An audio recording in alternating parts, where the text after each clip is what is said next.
నెల్లూరు జిల్లా బుచ్చిరెడ్డిపాలెం మండలంలో ఉరుములు మెరుపులతో కూడిన భారీ వర్షం కురిసింది. వర్షంలో రహదారులు జలమయమై వాహనదారులు ఇబ్బందులు పడుతున్నారు.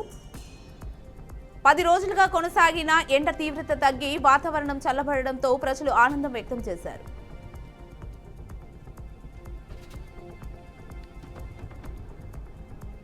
నిర్మల్ జిల్లా మస్కాపూర్ జిల్లా పరిషత్ సెకండరీ పాఠశాలలో రక్షాబంధన్ వేడుకలు ఘనంగా జరిగాయి. ఈ కార్యక్రమంలో స్కూల్లోని 800 మంది విద్యార్థులు పాల్గొన్నారు.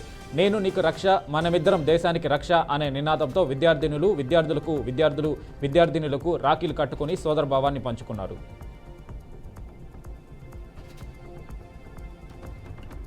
ఖానాపూర్ బస్టాండ్లో 4 రోజుల క్రితం పుట్టిన లేగదూడ బస్ కింద పడి మృతి చెందింది. తల్లి ఆవు మృతదేహం పక్కనే ఉండగా బజరంగ్ దళ్ కార్యకర్తలు రాత్రి 10 గంటలకు దానికి అంత్యక్రియలు నిర్వహించారు. ఆవులు లేగదూడలు రహదారులపై తిరగడం వల్ల ప్రమాదాలు జరుగుతున్నాయని కార్యకర్తలు ఆవుల యాజమానులను హెచ్చరించారు.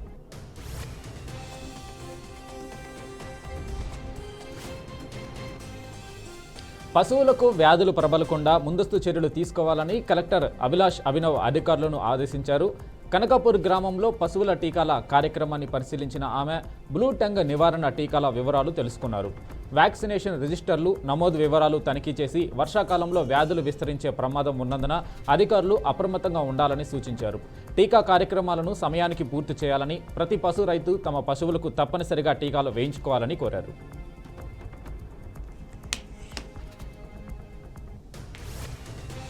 నిర్మల్ జిల్లా ఎస్పీ జానకి షర్మిల ఆదేశాల మేరకు బైండ్సా పోలీసులు గంజా గస్తీ నిర్వహించారు. ఇటీవల గంజాయి క్రయ విక్రయాలపై ఉక్కుపాదం మోపిన పోలీసులు పట్టణంలోని పంచేసా చౌక్, కుబీర్ అడ్డా ప్రాంతాల్లోని పలు పాన్ షాపులలో తనిఖీలు ముమ్మరం చేశారు. మత్తు పదార్థాలు విక్రయిస్తే కఠిన చర్యలు తీసుకుంటామని, కేసులు నమోదు చేస్తామని పోలీసులు హెచ్చరించారు.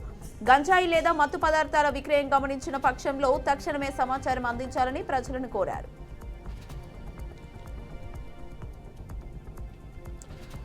నల్గొండ జిల్లా మిర్యాలగూడలో గంజాయి అక్రమ రవాణా చేస్తున్న అంతర్రాష్ట్ర ముఠాను పోలీసులు అరెస్టు చేశారు. డీఎస్పీ రాజశేఖర్ రాజు ఆధ్వర్యంలో పట్టణ రూరల్ ప్రాంతాల్లో దాడులు నిర్వహించి 16 మందిని అదుపులోకి తీసుకున్నారు.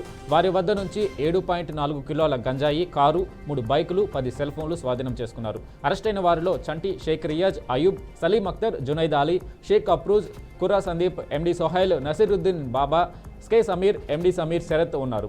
గంజాయి రవాణా సేవించిన కఠిన చర్యలు తప్పవని డీఎస్పీ హెచ్చరించారు.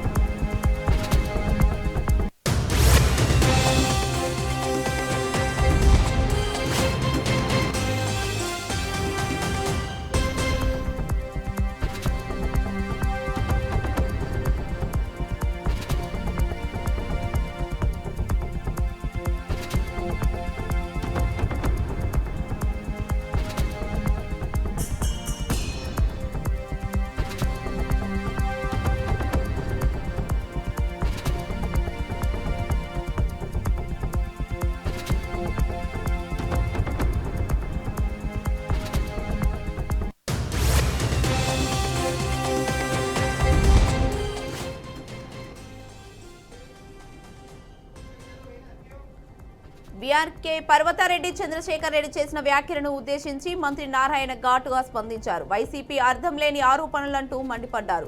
తనపై మాట్లాడేందుకు ఏమీ లేకపోవడంతో బీఆర్సీపై అసత్య ఆరోపణలు చేస్తున్నారని ధ్వజమెత్తారు. తాను చదివిన పాఠశాలను అభివృద్ధి చేస్తుంటే కొందరు ఓర్వలేకపోతున్నారని వైసీపీ నేతలను ఉద్దేశించి ఆయన వ్యాఖ్యానించారు. పేద పిల్లలకు అన్ని సదుపాయాలతో ఉచితంగా విద్యను అందించడమే తన లక్ష్యమన్నారు.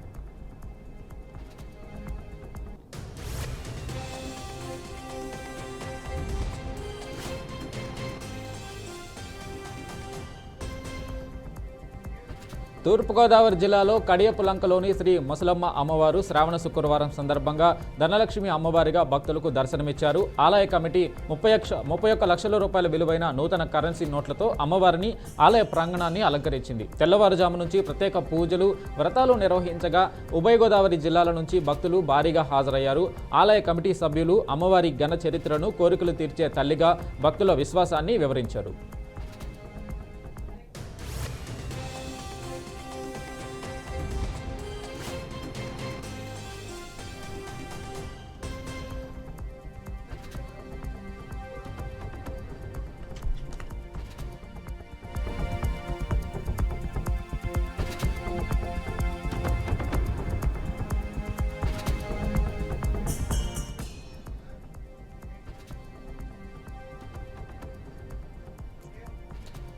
ఖమ్మం జిల్లా శ్రీనిధి కాన్సెప్ట్ స్కూల్లో శ్రావణ శుక్రవారం సందర్భంగా వరలక్ష్మీదేవి వ్రతాన్ని ఘనంగా నిర్వహించారు. పాఠశాల కరస్పాండెంట్ అంజనాబాబు, డైరెక్టర్ చందు ఆదేశాల మేరకు ఉపాధ్యాయునులు పూజా కార్యక్రమాలను చేపట్టారు. విద్యార్థులు సాంప్రదాయ దుస్తులతో హాజరై అమ్మవారికి ప్రత్యేక పూజలు నిర్వహించారు.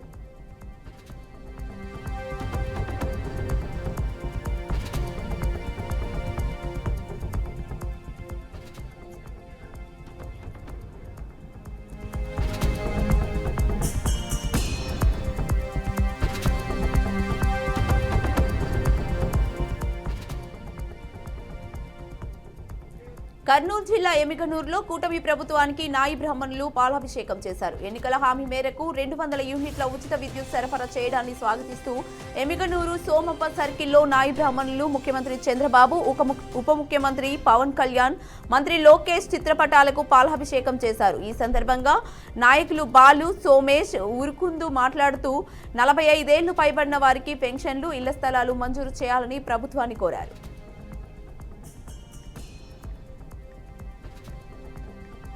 మహబూబాబాద్ జిల్లా గిర్నీ తండాలో జిల్లా ఎస్పీ సుధీర్ రామ్నాథ్ కేకన్ ఆదేశాల మేరకు పోలీసులు కార్డన్ సెర్చ్ నిర్వహించారు. ఈ తనిఖీల్లో సరైన ధ్రువపత్రాలు లేని 40 ద్విచక్ర వాహనాలు, 2 క్వింటాల నల్లబెల్లం, 1000 లీటర్ల గుడుంబ పానకం స్వాధీనం చేసుకున్నారు.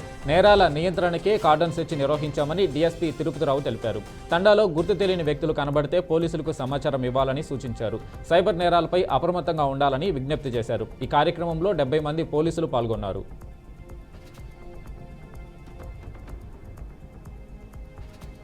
అనంతపురం జిల్లా 100 రోజుల్లో కాల్వ వెడల్పు పనులు పూర్తి చేసి హాంద్రీ నీవా ద్వారా నీటి సామర్థ్యం రెట్టింపు చేస్తామని మంత్రి పైహావుల కేశవ్ తెలిపారు.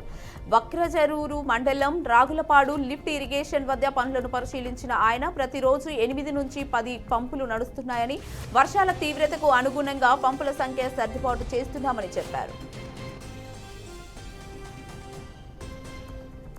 కర్నూలు నగర బుధవారపేటలో తాగుడు మత్తులో కుమారుడు తల్లిని హతమార్చిన ఘటన కలకలం రేపింది. తాగడానికి డబ్బులు ఇవ్వలేదని 75 ఏళ్ల రుద్రాక్షల ఎల్లమ్మను కొడుకు జమ్ములు వేకోజామున గొంతు నిలిమి చంపి చెవిలోని బంగారు కొమ్ములు దోచుకున్నాడు. బంధువులు పట్టుకుని 3 టౌన్ పోలీసులకు అప్పగించగా పోలీసులు కేసు నమోదు చేసి విచారిస్తున్నారు.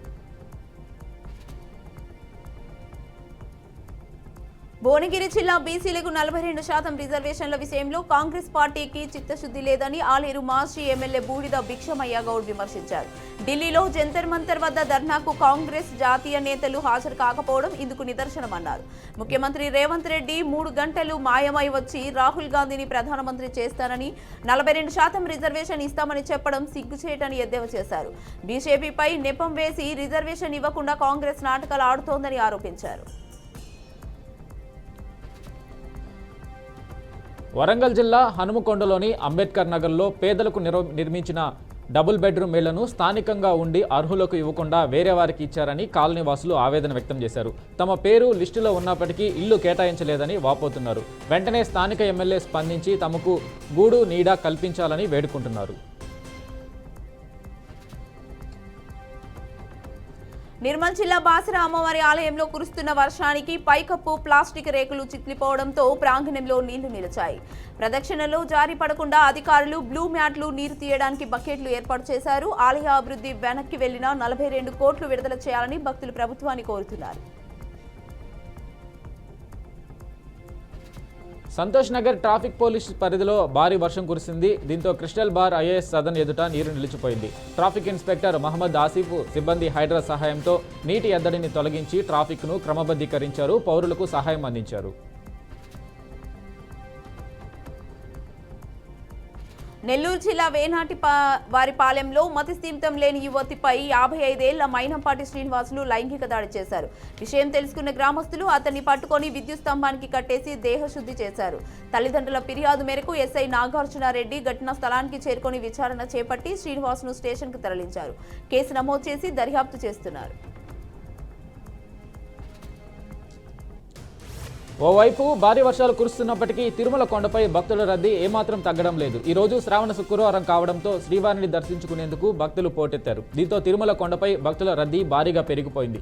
శుక్రవారం తెల్లవారుజామున స్వామివారిని దర్శించుకునేందుకు భక్తులు క్యూ కట్టడంతో కొండపై ఉన్న అన్ని కంపార్ట్మెంట్లు నిండిపోయాయి. దీంతో వెలుపల క్యూ లైన్లలో భక్తులు వేచి ఉన్నారు. ఈ క్రమంలో శ్రీవారి సర్వదర్శనానికి 12 గంటల సమయం పడుతున్నట్లు టీటీడీ అధికారులు తెలిపారు.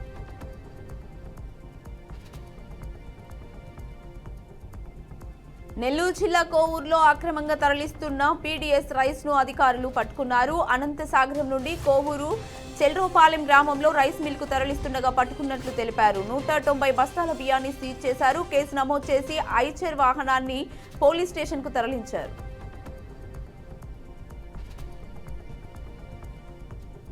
ఏలూరు జిల్లా ద్వారకా తిరుమల కుంకుళ్ళమ్మ అమ్మవారి ఆలయంలో శ్రావణ శుక్రవారం శోభ సంతరించుకుంది. వరలక్ష్మి వ్రతం సందర్భంగా అమ్మవారిని దర్శించుకునేందుకు ఆలయానికి భక్తులు పెద్ద ఎత్తున విచ్చేశారు. శాకాంబరి దేవి అలంకరణలో కుంకుళ్ళమ్మ అమ్మవారు భక్తులకు దర్శనమిచ్చారు. అలంకరణలో ఉన్న అమ్మవారిని దర్శించుకుంటే కోరిన కోరికలు తీరి సుఖ సంతోషాలతో వర్ధిల్లుతారని భక్తుల విశ్వాసం. అమ్మవారికి అర్చకులు పంచహారతులు సమర్పించి ప్రత్యేక పూజలు నిర్వహించారు.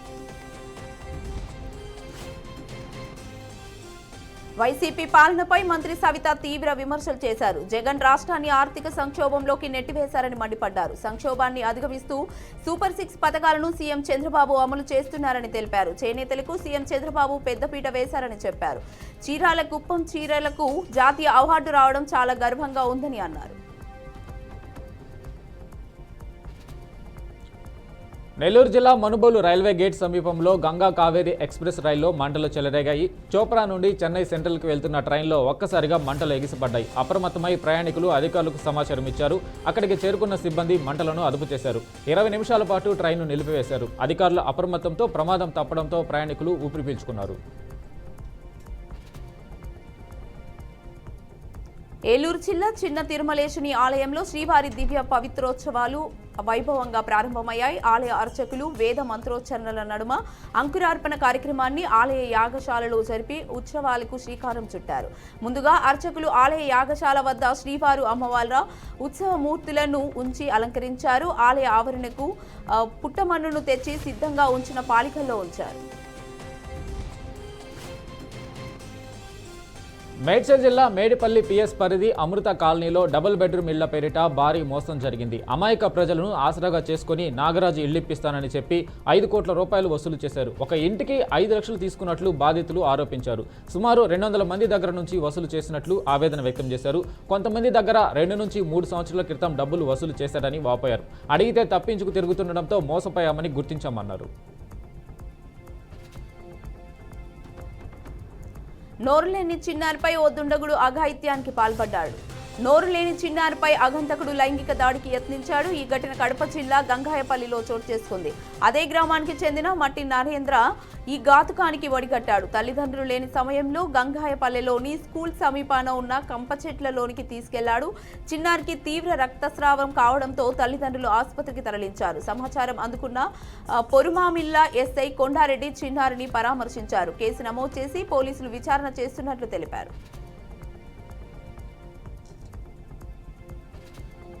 నిర్మల్ జిల్లా బాసరలో భారీ వర్షాలు పడుతున్నాయి. ఈ వర్షం దాటికి పైనున్న ప్లాస్టిక్ రేకులకు చిల్లులు పడ్డాయి. దీంతో బాసర ఆలయ ప్రాంగణం మొత్తం ఉరుస్తుంది. ప్రాంగణంలో నీళ్లు నిలవడంతో భక్తులు నానా ఇబ్బందులు పడుతున్నారు. ప్రదక్షిణ సమయంలో జారి పడకుండా బ్లూ మ్యాట్లను, ఎక్కువ నీళ్లు నిలవకుండా ఆలయ అధికారులు బకెట్లను ఏర్పాటు చేశారు. ఇప్పటికైనా ప్రభుత్వం స్పందించి బాసర ఆలయంపై దృష్టి సారించాలని భక్తులు డిమాండ్ చేశారు.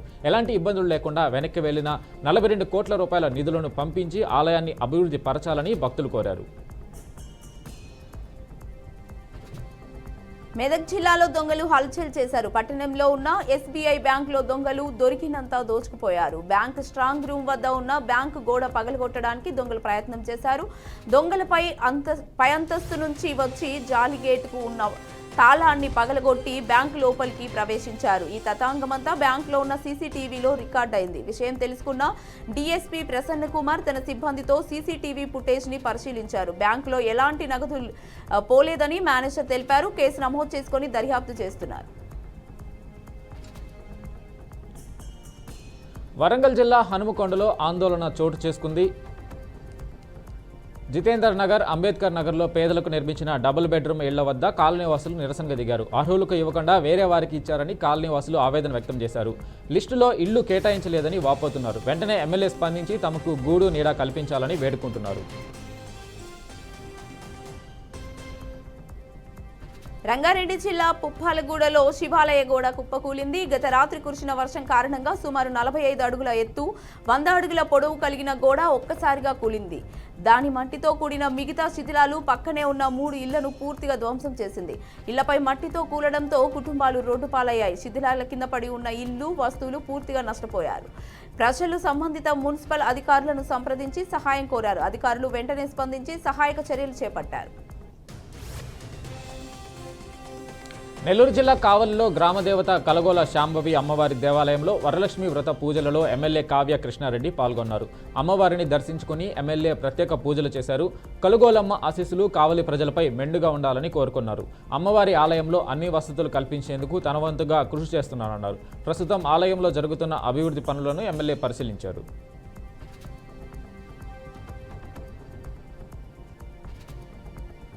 వికారాబాద్ జిల్లా పూడూరులో పొలం దగ్గర విద్యుత్ షాక్కు గురై మల్లయ్య అనే రైతు మృతి చెందాడు. పెద్ద ఉమ్మెంతార్ గ్రామానికి చెందిన మరో రైతు వేసిన మొక్కజొన్న పంటను పందుల మీద నుండి కాపాడుకునేందుకు పంట చుట్టూ కరెంటు షాక్ పెట్టాలని తెలిపారు. వర్షానికి గమనించకుండా ప్రమాదవశత్తు విద్యుత్ షాక్ తగిలి మల్లయ్య అక్కడికక్కడే మృతి చెందాడని చెప్పారు. భార్య శివనీల పోలీసులకు ఫిర్యాదు చేసింది. 20% ఇథనాల్ కలిపిన పెట్రోల్ సురక్షితం కాదంటూ గత కొంతకాలంగా సామాజిక మాధ్యమాల్లో పెద్ద ఎత్తున చర్చ జరుగుతోంది. అవన్నీ అవాస్తవమేనని ఇటీవల కేంద్రం దీనిపై స్పష్టతనిచ్చింది. తాజాగా కేంద్ర రోడ్డు రవాణా శాఖ మంత్రి నితిన్ గడ్కరీ దీనిపై స్పందిస్తూ ఓపెన్ ఛాలెంజ్ విసిరారు. ఇథనాల్తో మైలేజీ సమస్య వచ్చినా ఒక్క వాహనాన్ని చూపించాలని అన్నారు. కేంద్ర ప్రభుత్వం తమిళనాడు మధ్య హిందీ వివాదం కొనసాగుతున్న వేళ ఓ కీలక పరిణామం చోటు చేసుకుంది. తమిళనాడు ముఖ్యమంత్రి ఎంకే స్టాలిన్ తన ప్రజల కోసం సొంతంగా రాష్ట్ర విద్యా విధానాన్ని ఆవిష్కరించారు. కేంద్రం తీసుకొచ్చిన జాతీయ విద్యా విధానానికి కౌంటర్గా ఆయన ఈ నూతన విద్యా విధానాన్ని ప్రవేశపెట్టబోతున్నారు. బీజేపీ ఎన్నికల సంఘం కలిసి ఎన్నికల్లో భారీ నేరపూరిత మోసానికి పాల్పడ్డాయని కాంగ్రెస్ అగ్రనేత రాహుల్ గాంధీ సంచలన ఆరోపణలు చేశారు. తాజాగా ఇవే ఆరోపణలను ఉద్ఘాటిస్తూ ఓట్ల దొంగలకు శిక్ష తప్పదన్నారు. ఎక్స్లో ఆయన పోస్ట్ పెట్టారు. బీజేపీ కేంద్ర ఎన్నికల సంఘం కుమ్మక్కై ఎన్నికల్లో భారీ నేరపూరిత మోసానికి పాల్పడ్డాయని కాంగ్రెస్ అగ్రనేత రాహుల్ గాంధీ సంచలన వ్యాఖ్యలు చేశారు. దీనిపై ఆ party senior MP Shashi Tharoor స్పందిస్తూ కీలక వ్యాఖ్యలు చేశారు. రాహుల్ లేవనెత్తిన అనుమానాలను తీవ్రమైనవేనని సొంత నేతకు మద్దతుగా నిలిచారు. దీనిపై ఈసీ తక్షణ చర్యలు చేపట్టాల్సిన అవసరం ఉందన్నారు. గత కొంతకాలంగా కాంగ్రెస్ విధానాలను విభేదిస్తూ వస్తున్న శశి థరూర్ తాజాగా రాహుల్ గాంధీకి మద్దతు పలకడం గమనార్హం. ఉగ్రవాదుల ఏరివేత లక్ష్యంగా జమ్మూ కాశ్మీర్లోని ప్రాంతంలో సైనిక ఆపరేషన్ కొనసాగుతుంది. గత వారం రోజులుగా ఆ ప్రాంతం తుపాకీ శబ్దాలతో దద్దరిల్లుతుంది. మహిళలు, చిన్నారులు తీవ్ర భయాందోళనకు గురవుతున్నారు. ఎప్పుడేం జరుగుతుందోనన్న భయంతో నిద్ర పట్టడం లేదని, తమను వేరే చోటికి తరలించాలని అకల్ గ్రామానికి చెందిన ప్రజలు అధికారులకు విజ్ఞప్తి చేశారు.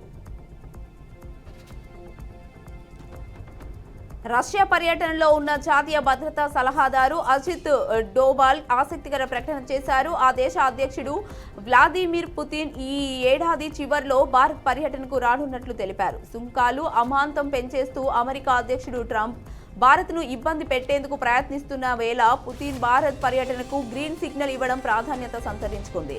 పుతిన్ భారత్ పర్యటనలో చమురు కొనుగోలులో కీలక ప్రోత్సాహకాలు లభించే అవకాశం ఉంది. ప్రస్తుతం ప్రపంచ దేశాలను ఆకర్షిస్తున్న కృత్రిమ మేధ ఎటువంటి అసాధ్యాన్నైనా సుసాధ్యం చేసేస్తుంది. దీనిలో భాగమైన వర్చువల్ రియాలిటీ దూరాన ఉన్న ప్రపంచాన్ని అచ్చంగా మన కళ్ళ ముందుకు తీసుకొచ్చే సాంకేతికత. అటువంటి సాంకేతికతను ప్రజల మంచి కోసం ఉపయోగించాలనే ఆలోచనతో బ్రిటన్కు చెందిన మార్క్ సెవార్డ్స్ అనే ఎంపీ కొత్త ఆలోచన చేశారు. సమస్యల్లో ఉన్న ప్రజలతో ఎప్పుడూ ఉంటూ వారి బాధలు తీర్చాలనే ఆలోచనతో తన ఏఐ వర్షన్ను రూపొందించుకున్నారు. ఇందుకోసం న్యూరాల్ వాయిస్ అనే ఏఐ అంకుర సంస్థ సహకారం తీసుకున్నారు.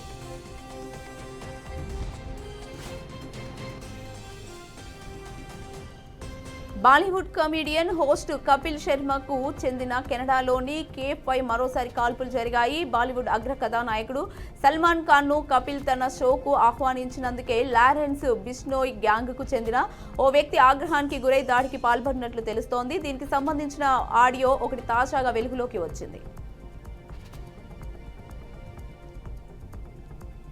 ఓ దేశ అధ్యక్షుడిని అరెస్టు చేసేందుకు సహకరిస్తే భారీగా సొమ్ము ముట్టజెపుతామని అగ్రరాజ్యం అమెరికా ఆఫర్ను ప్రకటించింది. కొన్నేళ్లుగా తమకు కొరకరాని కోయిగా మారిన వెనిజువెలా అధ్యక్షుడు నికోలస్ మదురోను ఎలాగైనా దారికి తెచ్చుకోవాలని ట్రంప్ కార్యవర్గం భావిస్తుంది.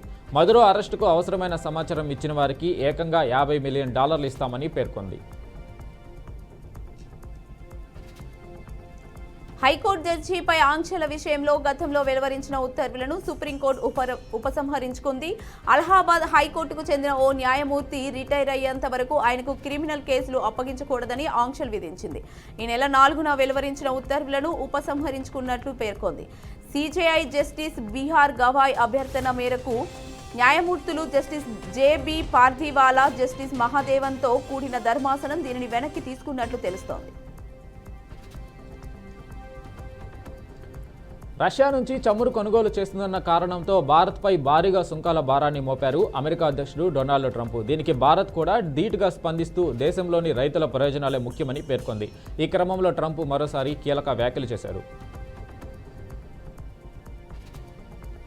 దాదాపు 22 నెలలుగా ఇజ్రాయెల్ హమాస్ల మధ్య యుద్ధం కొనసాగుతోంది. ఈ క్రమంలో మరో కీలక పరిణామం చోటు చేసుకుంది. గాజాను స్వాధీనం చేసుకునే ప్రణాళికలకు ఇజ్రాయెల్ క్యాబినెట్ ఆమోదం తెలిపింది. ప్రధాని నరేంద్ర మోడీ అధ్యక్షతన జరిగిన కేంద్ర కేబినెట్ సమావేశంలో పలు కీలక నిర్ణయాలు తీసుకున్నారు. ముఖ్యంగా 5 కీలక నిర్ణయాలకు ఆమోదం తెలిపారు. పీఎం ఉజ్వల యోజన పథకాన్ని కొనసాగించాలనే నిర్ణయం, అసోం, త్రిపుర రాష్ట్రాలకు 7,250 కోట్లతో ప్రత్యేక ప్యాకేజీ, ఇంజనీరింగ్, పాలిటెక్నిక్ కాలేజీల అప్గ్రేడ్, మరక్కనం, పుదుచ్చేరి 4 లేన్ల హైవేకి ఆమోదం తెలిపింది. హైవే కోసం 2,157 కోట్ల కేటాయింపు, ప్రభుత్వ రంగ చమురు మార్కెటింగ్ కంపెనీలకు పరిహారం కోసం 30,000 కోట్లు కేటాయిస్తూ నిర్ణయం తీసుకున్నారు. గాజాను స్వాధీనం చేసుకోవడం తమ ప్లాన్ కాదని ఇజ్రాయెల్ ప్రధాని నేతాన్యాహు వెల్లడించారు. హమాస్ను నాశనం చేసి బందీలను వెనక్కు తీసుకొచ్చి ఆ ప్రాంతాన్ని తాత్కాలిక ప్రభుత్వానికి అప్పగించడమే తమ లక్ష్యమని తెలిపారు. అదేవిధంగా గాజాను సైనిక రహిత ప్రాంతంగా మార్చాలనుకుంటున్నట్టు చెప్పారు. దుబ్బాక ఎమ్మెల్యే కొత్త ప్రభాకర్ రెడ్డి చేసిన వ్యాఖ్యలకు జగ్గారెడ్డి కౌంటర్ ఇచ్చారు. కొత్త ప్రభాకర్ రెడ్డి శుద్ధపోస లెక్క మాట్లాడుతున్నారు, నీవెంతంటే నీ బతికెంత అని మండిపడ్డారు. వ్యక్తిత్వంలో ప్రభాకర్ రెడ్డి తన వెంట్రుకతో కూడా సరిపోవంటూ ఘాటు వ్యాఖ్యలు చేశారు. తాను ప్రభాకర్ రెడ్డి మాదిరిగా ప్యాకేజీ లీడర్ను కాదని, ప్రభాకర్ రెడ్డి మాదిరిగా కేసీఆర్కు ప్యాకేజీ ఇచ్చి బీఫామ్ తెచ్చుకోలేదన్నారు. తన క్యారెక్టర్ ఏమిటో ప్రభాకర్ రెడ్డికి కూడా తెలుసు అని, ఆయన ఎందుకు తొందరపడి మాట్లాడారని అన్నారు. వైసీపీ నాయకుల దౌర్జన్యాలు, బెదిరింపులు, ఘర్షణలు చూసి తన తండ్రి వైఎస్ వివేక జయంతికి పులివెందులకు రావాలంటేనే సునీత భయపడుతోందని మంత్రి సవిత అన్నారు. వరుసగా 3 రోజుల పాటు జరుగుతున్న దాడుల్ని వైసీపీ వారే చేసుకొని ఆ నేపాన్ని టీడీపీపై వేసి ఉంటారని సునీత ఆందోళన వ్యక్తం చేశారు. దీన్ని బట్టే పులివెందులలో వైసీపీ నేతల తీరు ఎలా ఉందో అర్థం చేసుకోవచ్చన్నారు. తెలంగాణ బీజేపీ ఎంపీ రఘునందన్ రావుకు మరోసారి బెదిరింపు కాల్ వచ్చింది. హైదరాబాద్లోనే ఉన్నాం, సాయంత్రం వరకు చంపేస్తామని అంటూ గుర్తు తెలియని వ్యక్తులు కాల్ చేసి హెచ్చరించారు. ఎవరు కాపాడతారో చూద్దామంటూ వార్నింగ్ ఇచ్చారు. ఇలా రఘునందన్ రావుకు బెదిరింపు కాల్ రావడం 6సారి. ఇవాళ కూడా బెదిరింపు కాల్ రావడంతో బీజేపీ పార్టీ శ్రేణులు, కార్యకర్తలు, అభిమానులు ఆందోళన చెందుతున్నారు. ఈ క్రమంలోనే రఘునందన్ రావు మరోసారి పోలీసులకు ఫిర్యాదు చేసినట్లు సమాచారం. రాష్ట్రంలోని ఎన్డీఏ ప్రభుత్వంపై కాంగ్రెస్ అధ్యక్షురాలు వైఎస్ షర్మిల తీవ్ర వ్యాఖ్యలు చేశారు. ఈ మేరకు సోషల్ మీడియా వేదికగా పోస్టు పెట్టారు. వైసీపీ మీదున్న కోపాన్ని వైఎస్ఆర్ విగ్రహాల మీద చూపించడం కరెక్ట్ కాదన్నారు. వైసీపీకి వైఎస్ఆర్కు ఎలాంటి సంబంధం లేదని తెలిపారు. ఆ మహానేత పేరు పెట్టుకున్నంత మాత్రాన వైఎస్ఆర్ వారి సొత్తు కాదు. వైఎస్ఆర్ అంటే ఉమ్మడి ఆంధ్రప్రదేశ్ ముఖ్యమంత్రి అని అన్నారు. చివరి క్షణం దాకా తన జీవితాన్ని ప్రజల కోసమే త్యాగం చేసిన ప్రజానాయకుడని తెలిపారు.